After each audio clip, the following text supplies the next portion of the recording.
and take your power back and say that you decide how you feel.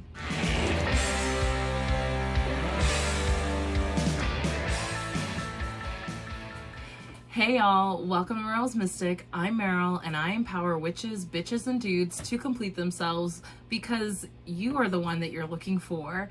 And today we're here to talk about and connect with the energy of Taurus season. I am a little late on my Taurus season videos. I apologize. I appreciate your patience and your continued support. Taurus season began on the evening of April 19th, so that is when the sun crossed into the sign of Taurus, and it will remain there until the evening of May 20th when it will cross into Gemini.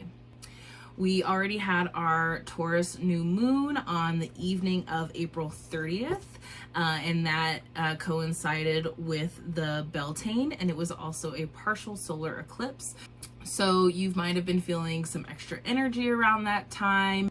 You may have been already connecting to the relaxing energy that Taurus season brings, and then all of a sudden you were really motivated to get some stuff done, or you have been motivated and the energy finally hit you and caught up with you, and that was kind of the moment where you're like, oh, okay, time for a break. I'm feeling a little drained. It can definitely make you feel drained. So there was kind of a juxtaposition of energy going on during that time, but all very good, powerful, auspicious things happening. Now we will be experiencing Mercury retrograde starting in Taurus season, and it will actually be Mercury retrograde in Gemini, and it will actually move backwards into Taurus when it is in this retrograde season. And then we will have the full moon in Scorpio on the 15th, on the evening of the 15th. I'm talking in mountain time, and so it could also be the morning of the 16th where you are. And that full moon will be a lunar eclipse. So we're in the middle of eclipse season, and it's kind of perfect that it's happening during Taurus season and with this Mercury retrograde, because Taurus season overall, it just is a more relaxing energy. It encourages us to slow down a little bit after the high energy of Aries season. And unfortunately, there is not a new moon video. I had COVID, my house got COVID. And so we were out for the count for a good week or so. And then I've just been playing catch up. So I apologize for the delay. That is also part of why Taurus season is delayed. So there will be a video for the full moon, and I'm trying to get out videos for each of the signs for the tarot scopes. Yes. Taurus season also, with that relaxation comes, and that's especially for this season. I feel like this season especially is really trying to get us to slow down a little bit, especially here in the northern hemisphere. The weather is heating up. Everyone's getting excited to be out and about again. We're feeling like we're on the other end of this pandemic, even though it's a little hard to say fully. It's still going on, and we will still see the effects of it for a long time. But the energy is that it's just time to stop and smell the roses. Find some things in your life to be grateful for. Start creating some sanctuaries in your home, because this is very much a grounding energy. Taurus is our first earth sign. It is our fixed earth sign. So Taurans can tend to be a little bit more stubborn, set in their ways, very much creatures of habit. And so this is also a good time to just kind of be at home. Of course you can be outside if you have outside space in your home. Definitely get outside. It's a good time to just be outside too and enjoy that. Take a book outside, sit under a tree in some shade. But while you're at home also, it's a good time to get reconnected to maybe some good habits that you were trying to set this year, and maybe it was part of your, New Year's resolution, and then we revisit those come Aries season at our astrology new year. And so it's a good time to kind of just dedicate some extra time to yourself, to those habits that you want to build that make you feel better, or just make you are aligned with your soul. Like, one of my goals was to get more like nonfiction reading done, and just more educational books for my business, for myself, for my growth, to help with your growth. Because I really can't read those type of books before I go to bed. I have to read something super light, and I want to make reading more a part of my daily practice.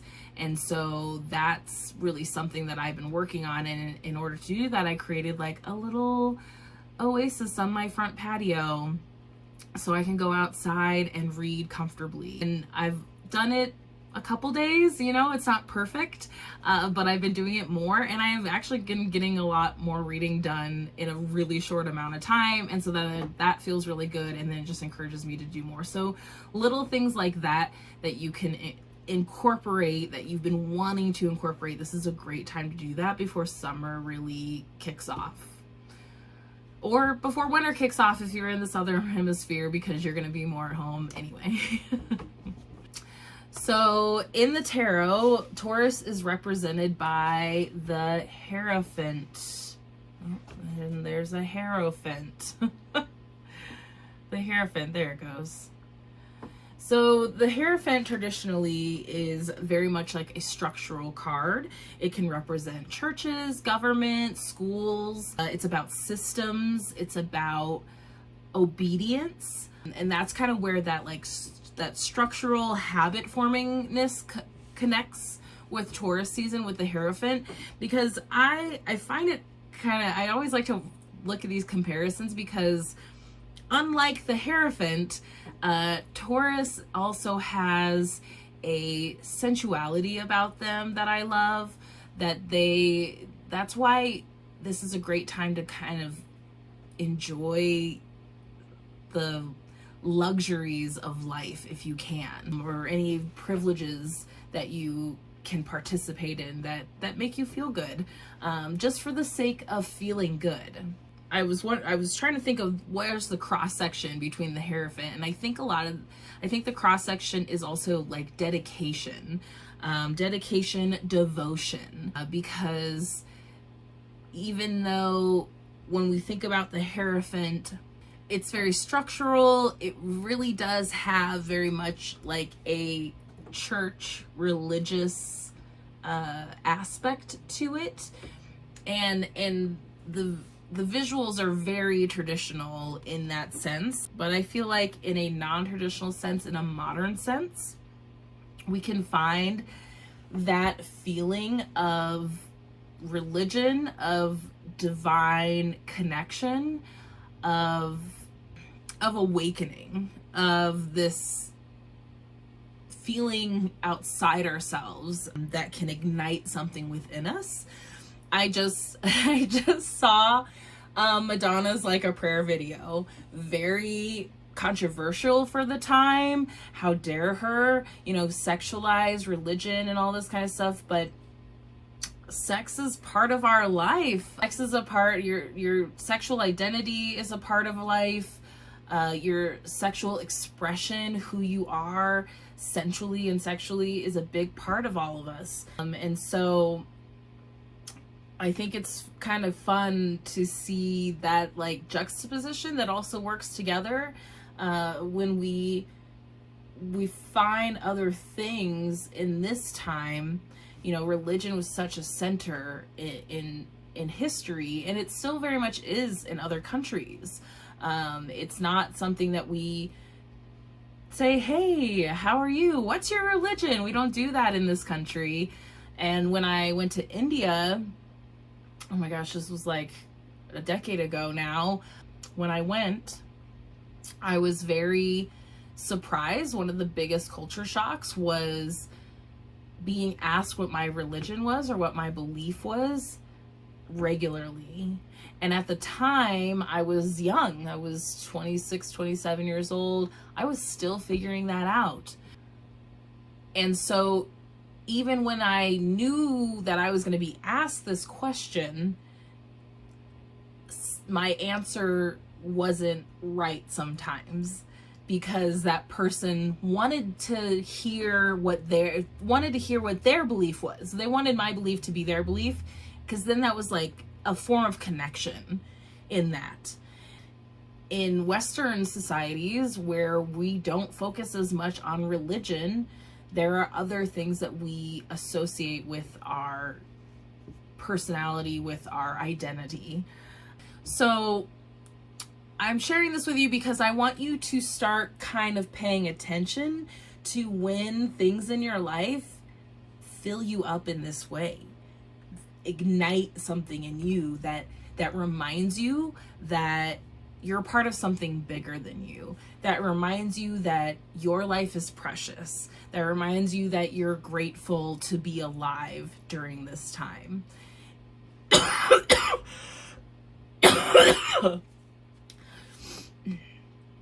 I truly believe, and it's part of my goal on this earth, is to help you find this feeling in your life, find a sense of spirituality in a way, a sense of connection to the universe, to the earth, to something bigger than you, as a source of strength, and to remind you that you don't have to be a certain way to have that in your life. You do not have to be a saint or a monk or a nun. Source is there for everybody, and it's kind of funny that there's this structural feeling of the Hierophant and of Taurus season, and then there's this we're deconstructing old paradigms, old structures that no longer work anymore.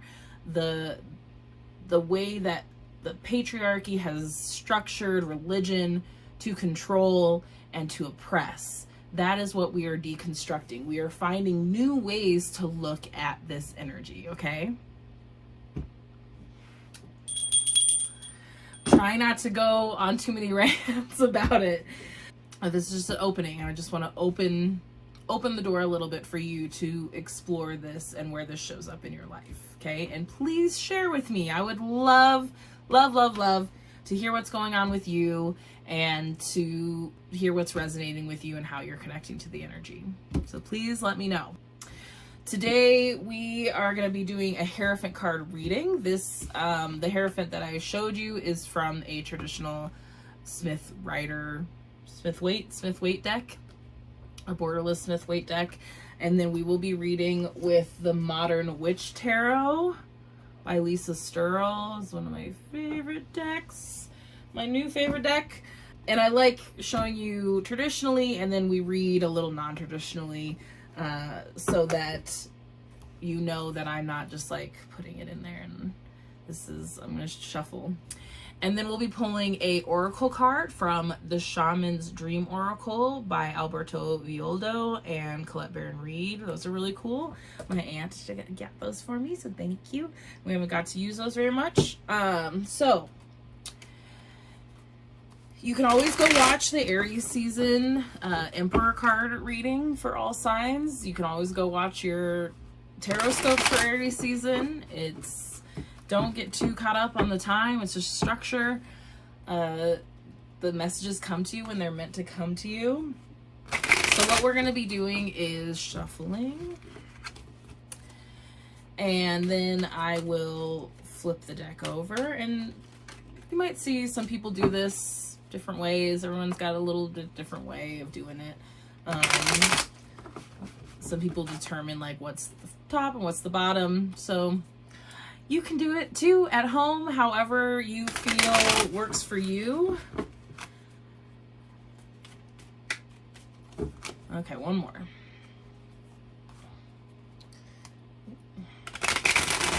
And so we're gonna shuffle here and turn our deck over. And then we're gonna look for the Hierophant. And you can actually do this for yourself to see what Taurus season is bringing for you. So we're looking for the Hierophant to see what Taurus season brings to us. And every season, every time I do this, the reasoning of the cards, what the cards stand for, always shifts a little bit because the energy shifts. So for this one, I was really getting the push to look at what we needed to learn before Taurus season came to us. What maybe you still need to learn so that Taurus season goes a little smoother for you. Oh my gosh, they're always near the bottom. Okay. And then we'll look at the card after it to see what Taurus season is bringing into it. And this is already looking very interesting. So let's see here. I'll keep those separate. We might keep looking here. The bottom / top of the deck. Some people do this. They still count this as the bottom of the deck. When I flip it over this way, I count it as the top. It changes from the top to the bottom for me. It's just how I like to do it. So the top of the deck is the Two of Cups. Let me see that Two of Cups. So there might be already for some people, this might be concerning relationships. Any kind of relationships, not necessarily romantic ones, could be familial relationships. So there could be things attached to what's coming in, or what's going out, or we'll see if that comes up. Okay. So we have our Hierophant here, and on the top is the Devil in reverse, and the Hierophant's also in reverse. This is actually the first, I think the Emperor came up in reverse in the Emperor reading, but that was the beginning of this astrological new year. And before that, every time I did this, the season card was upright. So it's very interesting that all of a sudden it's like, and now we're reversed. So now we're really looking within. This is really about how what's going on within you is like a reflection of your world outside of you. And all three of these are major arcanas. All three of them are reverse, because after our Hierophant in the bottom is the Moon in reverse. So I should probably show you the Devil here. There it goes. Here is our Modern Witch Hierophant. And then our Modern Witch Moon.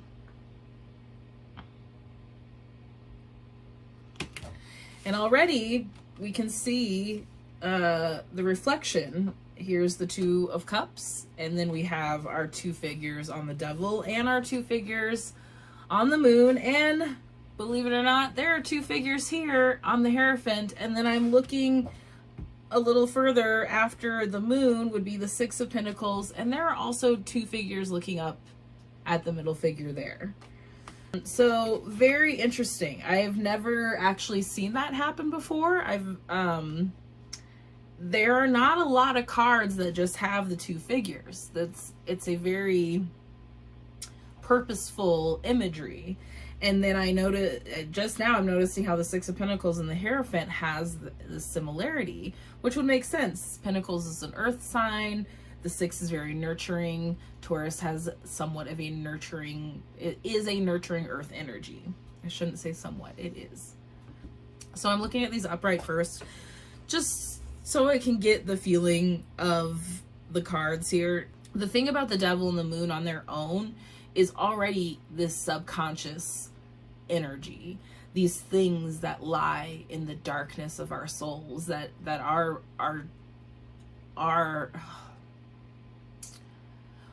dark nights of the soul. If you've never heard of a dark night of the soul, look that up. It's great. Dark nights of the soul are pretty awesome and beneficial. So I really feel like there's probably a lot of people having a dark night of the soul, especially after everything that we've been through, after, and things keep happening that are super heartbreaking in the world, and it constantly has us questioning our beliefs, who we are, what we value. And so this is a great time. So let's look at this energy, how it came in, to look deeply within yourself. Deep down into the scary parts, into the parts that you don't necessarily want to look at, into the ways that you are possibly getting in your own way. Because as we look at the energy of the devil proceeding, the devil being what we needed to learn to bring into Taurus season, and that was looking at our vices, and the devil might have come up for Aries season. Did it? I'll have to look. The devil comes before the moon also in the tarot, in the major arcana journey. So it is literally like, this is one depth that you needed to go to so that you can go even deeper with the moon energy. And that this grounding and structure of Hierophant season is giving you that space to actually dive into that feeling, into those emotions, into that subconscious, into deeper into your truth, ultimately. This is about looking at such deep things about yourself, things that you didn't know about yourself. It makes me think of, I was rewatching, well, I'm behind on a lot of Drag Race, and so I was watching some old seasons of All Stars, and there are some queens on that show that really didn't know much about themselves, or I shouldn't say know much about themselves. There were things they learned about themselves from watching themselves later on the show, and was like, oh, I didn't realize that that's how I came off, or I didn't realize that this was something that I did that wasn't okay. And we don't all have the opportunity to be on reality shows as much as we, want to feel like we're kind of part of our own reality show because of social media. We're the director, the star, and the editor of that show. So of course we're going to look at ourselves in the best light, because you should see all the best parts about you. But those aren't the only parts about you. Trauma, I just heard trauma. That trauma shapes who we are. Secrets shape who we are. It just feels like I keep hearing down. I feel like it's just like deeper, pulling you there. Oh, you think that's deep enough? You gotta go deeper. And the thing about this too, when this energy comes in like this, and please remember this is general. So if it's not landing with you, then it's not for you, and that's okay. There are tons of people out there that do great work, that bring in great messages, and I encourage you, for me not to be the only person you listen to. But tell your friends about me. So, imposter syndrome. I just heard imposter syndrome.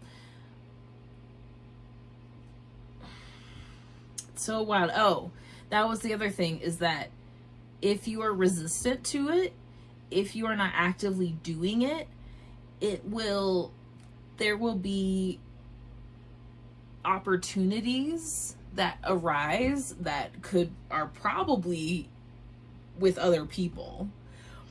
And the reflectiveness of this is telling me too that this is going to be carrying into Gemini season, and we have that Mercury retrograde in Gemini starting in Taurus season, and then when it ends, it will be ending in Gemini season in the sign of Taurus. So there's this literally switched energy between Taurus and Gemini this year. And there's this reflective piece, the darkness and the lightness, the yin, the yang, in so many different cultures, this visualization, this archetype, this trope. And it really is supposed to represent parts of yourself. It's not really supposed to represent like this other person that completes you sort of thing. And I'll be putting out a video about that. This is about how other people outside of you are reflecting things that are happening internally. Okay?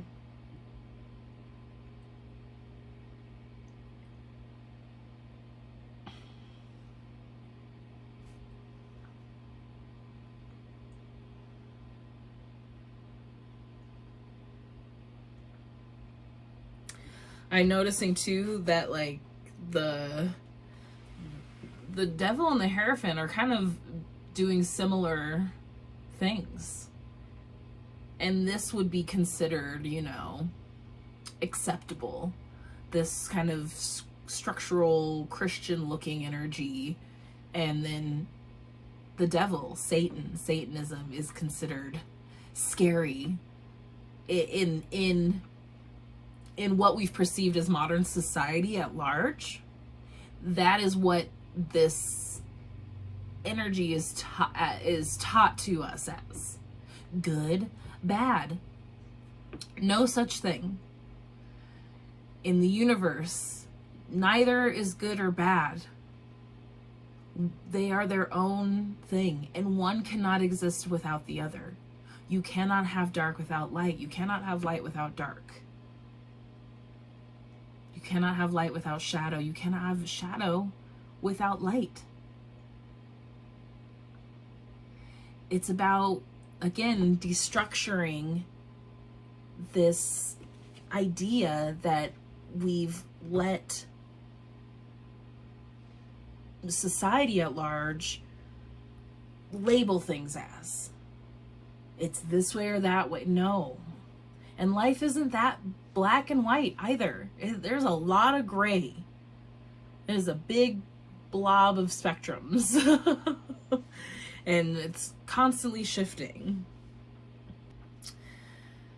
This like idea of how things should be is being bookended, being flanked by how things actually are.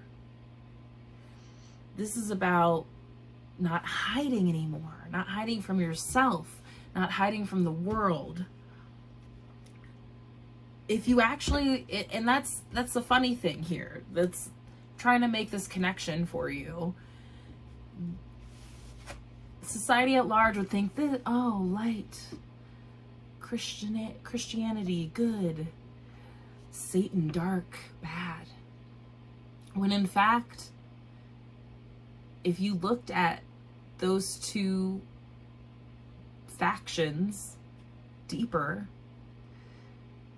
Satanists actually believe in more human rights than a lot of Christian branches do. And there's a lot of secretism. If you've ever heard of the Satanic Panic, didn't happen. All that Satan worshiping that they were doing in front of children didn't happen. It was power of suggestion. And how many secrets of abuse and oppression are attached to Christianity and Catholicism? This is about looking at things deeper to find out the truth and embracing things that you were maybe taught were not okay, and they actually are fine, and they're not hurting anybody. That's the other thing about the Satanic Panic. If you actually looked at the tenets of the Satan Church, or the Satanist temple, I think it's a temple, it is all about doing no harm. and about equal rights. It's actually more, when you read them, they are more accepting and less judgmental than the 10 Commandments, than this other better, religion that's for God. And don't get me wrong, I'm all for God, I'm all for Jesus, but I'm also all for Satan. Neither are better than the other. There are definitely darker energies that I do not invite in, but we've been taught this structure, this system, the systemic oppression.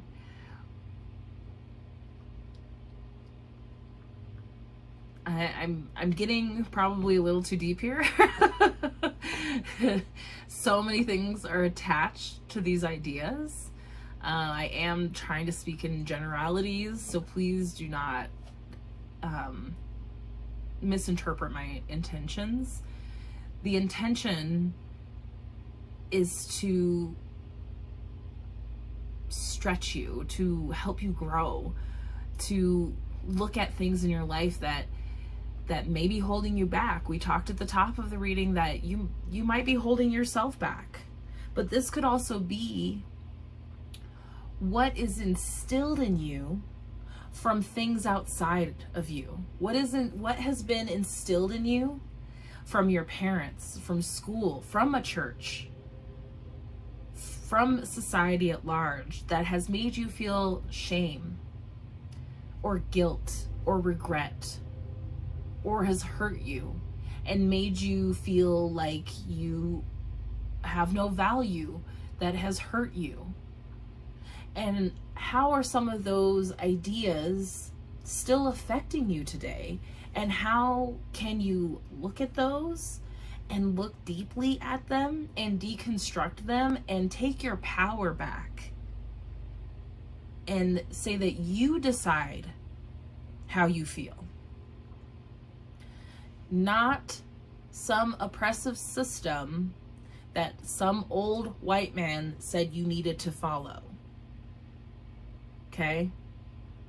It's your life. It's your world. And as long as you are not hurting yourself or others, do what the fuck you want. Okay?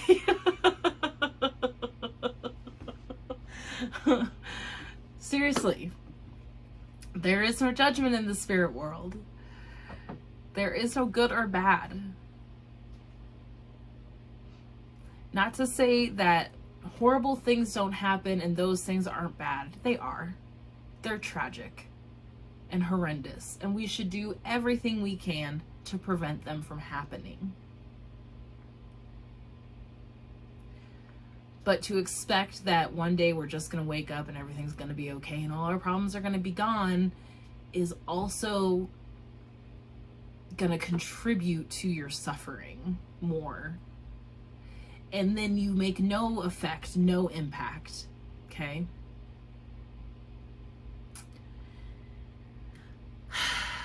Let's take a deep breath. In your nose. Hold at the top. Oh, let it out. Whew. That was getting heavy, man. I was getting some heavy stuff. I don't want you to be afraid of this. That's the other thing too, is do not fear your darkness. Why do you think we love comedy so much? You know, some of the funniest people have some of the worst trauma that's happened in their life because it's a way to channel that energy into something good, into more of the light. You turn take the dark, turn it into the light. Doesn't mean it's not there, but it doesn't own you. And you need to look at those dark things that are still inside you that could be still pulling the strings. And it's time to say, no more. My strings.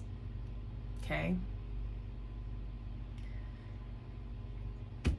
You've got the power. I've got the power. Now I'm gonna go listen to that song. Because you do. You have the power. This is some big energy. It's a lot. So give yourself some grace, give yourself some patience, take another deep breath.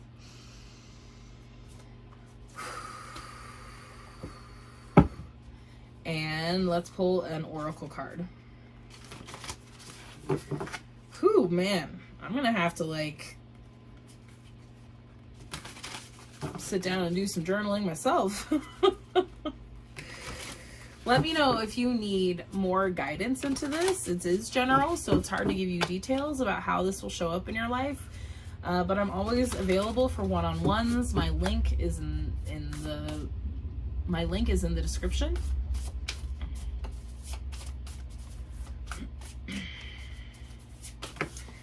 Ooh.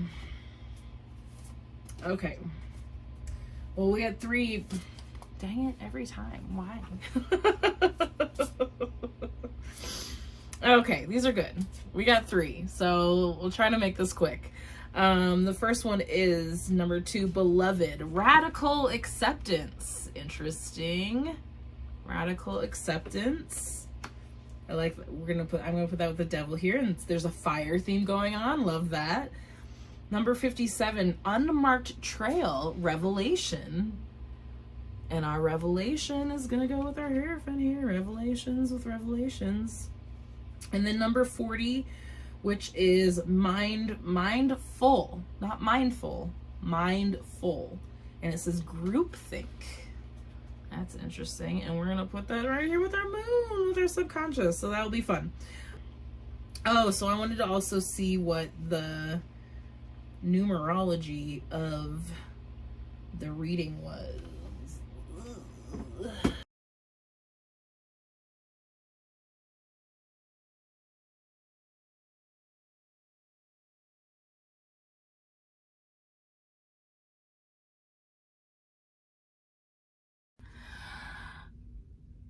Oh my gosh. What was that? I have to re-record the end of this reading because, as you saw, as I showed you, the recording got messed up. It was super weird. Never had that happen before. I've been recording recently on a brand new iPhone 13 Pro, and I've had no issues with it, and I always just have to assume it's like ghosts. I live in a 100-year-old house, or the universe testing me. Y'all, it's probably the universe testing me to be like, are you sure this is what you really want to do? Since it's been really hard for me to do it. And yes, I really do want to do this. So here we are back again. The recording started literally just started strobing, and you could hear me just fine. And the picture just strobed in and out, in and out. Super weird. And I thought it was when I uploaded it to edit, and it wasn't. It was on the phone that way. So when that happened, I was calculating the numerology of the reading, which is something that I learned recently, and I've been meaning to incorporate it more. I broke down the numerology of the number of each major arcana card and added that until it was a single digit, and we got the number 2. And that's really cool because the first card we pulled for our oracle cards is the 2 card, and that was the top of our deck at the 2 of Cups. So there's already some clear synchronicities, which is, synchronicities are just always validation that we're on the right path, or right where we're supposed to be. So let's get into reading about these oracle cards, because I still can't believe that you got 3, and I try to be like, let's just read 1, and I felt like they're like, no, you have to read all of them. Okay. 2, beloved. The object of affection, radical acceptance, loving what is. When the beloved appears, it requires 100% of your heart, body, and soul. Don't try to squeeze the beloved into your schedule. Drop the busyness and receive the one you have been waiting for. I added that. Know that this card comes as a mirror to show you the divine within and invite your radical acceptance of everything you consider beautiful or ugly in your being. And again, like I was saying when I pulled these, I love that actually they came up this way too, because each card really does coincide with each message of our original tarot reading. And although the Beloved and the Devil doesn't seem like a good match, you'll see them on the screen. They both have fire symbolism. It is a heart on fire. And it is about loving all parts of yourself radically, no matter if you deem them beautiful or ugly, okay? The Beloved may not be a person at all. It might be a business venture, a project, or an adventure calling for your full attention. Love it. Let it light you up and give it your all. Surrender to this truth and know that you are gaining a passport to bliss. Even when it feels that you are being consumed by the fire of the Beloved, do not hold back or be afraid, for you will emerge transformed. Surrender is the key. Allow yourself to be loved. Usher the harsh critic out the door and shut your eyes and ears to the judgment of others who have not been ignited by the divine blaze consuming you. For they will only attempt to douse your fire and leave you choking on the smoke. Be careful you are not seduced by false promises or falling prey to your extraordinary ability to sabotage your dreams and desires. It's very human. Sink with and sink into your heart and trust your sense of what is true. That's your intuition. And you will know what to do. The true Beloved is never false. Every gift proffered is valuable. Recognize the many faces of the Beloved and welcome them into your heart. You will be so glad you did. So I don't know about you. I'm actually glad I'm rereading this because I don't remember this word proffered. I was very confused when I saw it the first time, and then I actually saw it again in another book that I'm reading. And so I had looked it up, and it essentially means offered. So every gift that's offered to you is valuable. And then it says, recognize the many faces of the Beloved and welcome them into your heart. You will be so glad you did. It also mentions, though, to usher the harsh critic out the door, shut your eyes and ears to judgment of others. There's still this like discernment between what's for you, what's not for you, what is a part of you, what you don't want to be a part of you, and also the radical acceptance of all those parts of you. So cool. Okay, let's read the Unmarked Trail. 57 coincides with our Hierophant card. And we're getting there. Okay. An unprecedented experience, discovery, revelation. You are called now to embark on a sacred journey. The Arthurian knights, in their quest for the Holy Grail, had to make sure to take an unmarked trail that no one had ever followed, or they would not accomplish their goal.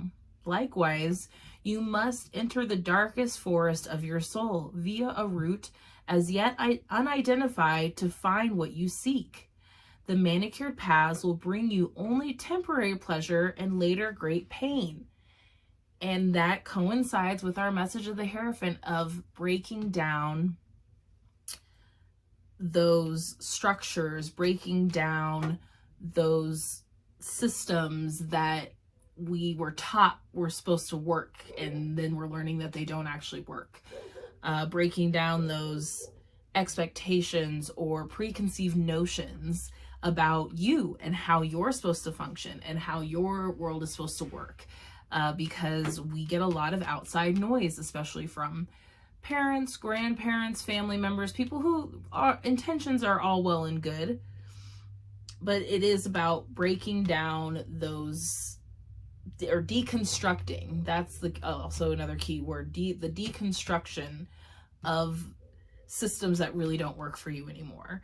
And that requires you to take a chance on a new path that's not comfortable, that is not known, that you're having to forge yourself. That's going to be kind of scary, but exciting. But they're really telling you that you're supported in taking that chance. It's not necessarily, and this is a theme that's been showing up in the last couple seasons, it's not necessarily that you're walking away from something, you're walking towards something else, okay? The manicured paths will bring you only temporary pleasure and later great pain. Stop it, it says. You already know there is no reward at the end of the road you are following. You are only killing time. Pause, breathe, and commit in your heart to a sacred endeavor. Vow to not look for old solutions that may have worked with past challenges. Get out of character. Try the outrageous and keep your quest private. Now is not the time to speak of the voice that called you to embark on the unmarked trail. That time will come. The unmarked trail can be a sign that you've already made a choice, even if you do not want to acknowledge it. Be at peace with what your heart knows to be true. Your heart has already been made up, and your mind will follow. Pack lightly, taking with you only essential beliefs that you know to be trustworthy under all circumstances. The universe has your back. The universe has your back. I love these cards. They're so cool. Okay, and now we're going to read 40, which is mindful, going with our moon, our mindful moon. With our mind full, keeping a clear mind, hurtful thoughts, group think. The human mind can be so many things. A prison, a latrine, that's a toilet, a circus, a temple, a cave. It can be a place of restriction or a place of never-ending expansion. Right now, be careful of where you wander in your mind. The quality of your thoughts is key, as you're in a fertile time for full manifestation. You want to ensure that the seeds you plant will sprout and flourish into the life you seek to grow. Be mindful not to scatter weeds. And especially during Taurus season and into Gemini season, we have lots of eclipses and retrogrades going on. And it's a time to realize that you are just fertile with manifestation without even trying.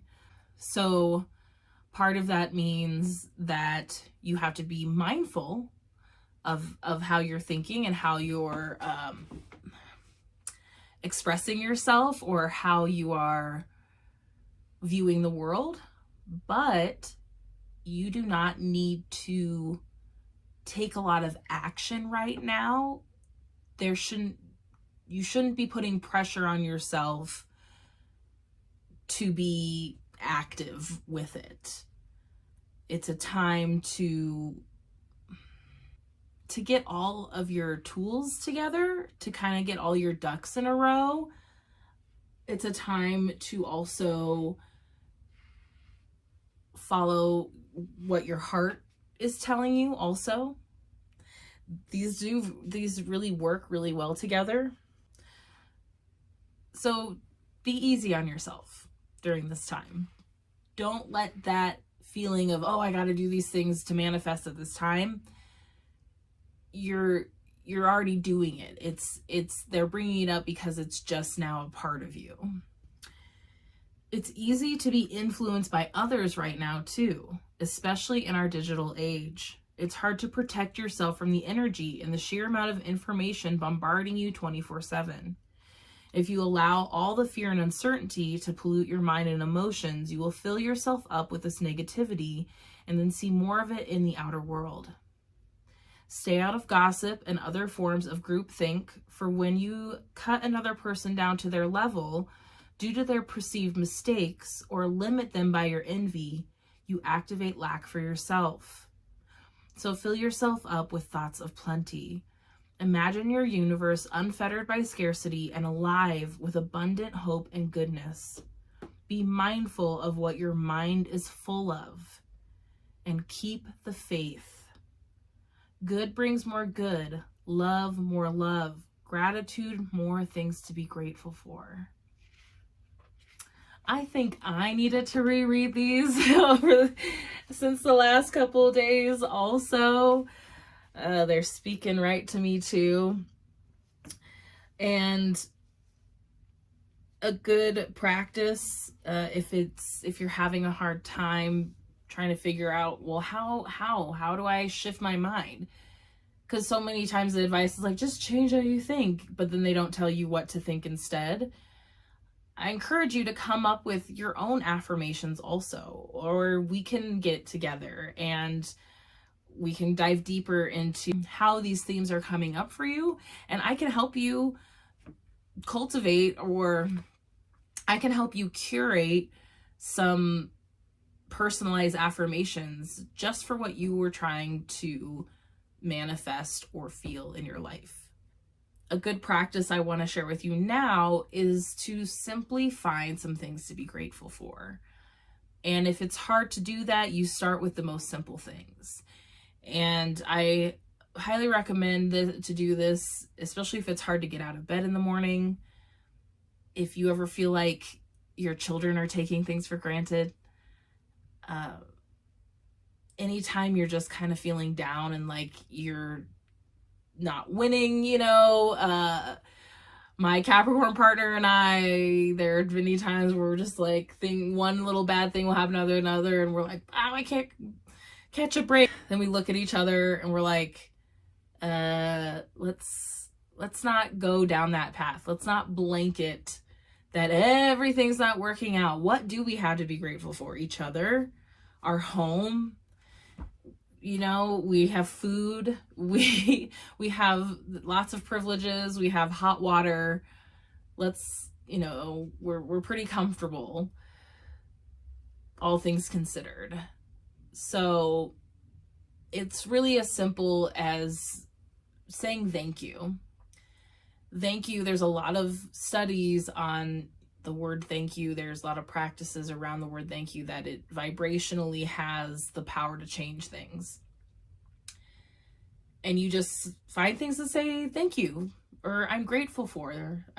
I'm grateful that there's food in my fridge. I'm grateful that I'm waking up in my own bed. When you find that parking spot, thank you. When you catch that green light, or you keep missing the red lights, or catch all the green lights, thank you. Start saying thank you. I'm grateful for the smallest things, and then it starts to make you realize how abundant you truly are. And then that's how you really get the ball of the law of attraction working. But you have to start it. So let me know if you do something like this already. Let me know if you're going to try, and if it brings something to you. I would love to just hear what resonates with you. Thank you so much for being here. I think that's it for now, and go watch your tarot scopes for your sun, moon, rising, and Venus sign. There are calculators attached. Please be sure to like and subscribe, hit that notification bell, and you will get all the updates for my channel.